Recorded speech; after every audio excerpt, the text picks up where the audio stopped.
नमस्कार बागवान भाइयों।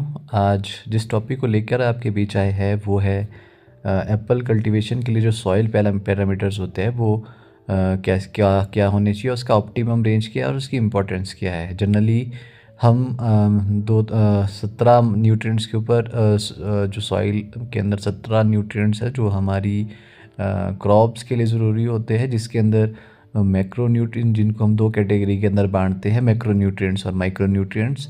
मैक्रो न्यूट्रिएंट्स में हम मेजरली 6 न्यूट्रिएंट्स के ऊपर की बात करते हैं, जिसमें नाइट्रोजन, फास्फोरस, पोटेशियम, कैल्शियम और मैग्नीशियम और सल्फ़र आते हैं। जिसमें नाइट्रोजन, फास्फोरस और पोटेशियम जो है वो प्राइमरी न्यूट्रिएंट्स होते हैं और कैल्शियम, मैग्नीशियम, सल्फ़र ये सेकेंडरी न्यूट्रिएंट्स होते हैं। उसके अलावा बाकी हम 11 माइक्रोन्यूट्रिएंट्स होते हैं, जिसके अंदर सबका अपना अपना अलग अलग रोल और अपना अपना कंसंट्रेशन होता है। अभी इस वीडियो में हम मेजरली 3 माइक्रोन्यूट्रिएंट्स बोरॉन, जिंक और आयरन के बारे में बात करेंगे, जो ज़्यादा इम्पोर्टेंट हमारी क्रॉप के लिए होता है। उसके अलावा इलेक्ट्रिकल कंडक्टिविटी, पीएच और ऑर्गेनिक कार्बन के ऊपर हम बात करेंगे, उसका ऑप्टिमम रेंज आपकी सॉइल के अंदर क्या होना चाहिए और उसकी क्या इम्पोर्टेंस हमारी मिट्टी के लिए है।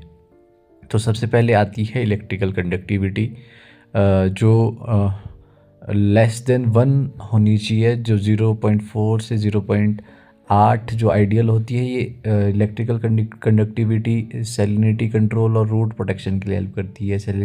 ये आयन जो हमारे आयंस है सॉइल के अंदर, उसकी मोबिलिटी को डिफाइन करती है इलेक्ट्रिकल कंडक्टिविटी। दूसरा पीएच, आप तमाम लोग जानते हैं, पीएच 5.5 से 6.5 हमारी सॉइल के अंदर होना चाहिए, हल्का सा एसिडिक होना चाहिए। और सबसे ऑप्टिमम जो रेंज है वो 6.0 से 6.5 होती है, जो न्यूट्रिएंट अवेलेबिलिटी के लिए परफेक्ट बैलेंस होता है।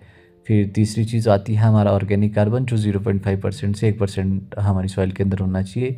ये सॉइल फर्टिलिटी और वाटर रिटेंशन के लिए इम्पोर्टेंट है। हमारा पहला मैक्रोन्यूट्रिएंट या प्राइमरी न्यूट्रिएंट है नाइट्रोजन। नाइट्रोजन 250 से 500 किलोग्राम पर हेक्टेयर होना चाहिए, जो वेजिटेटिव ग्रोथ और लीफ हेल्थ के ऊपर काम करता है। दूसरा है फास्फोरस, और फास्फोरस 25 से 50 किलोग्राम प्रति हेक्टेयर होना चाहिए, जो रूट डेवलपमेंट और फ्लावरिंग के लिए इम्पोर्टेंट है।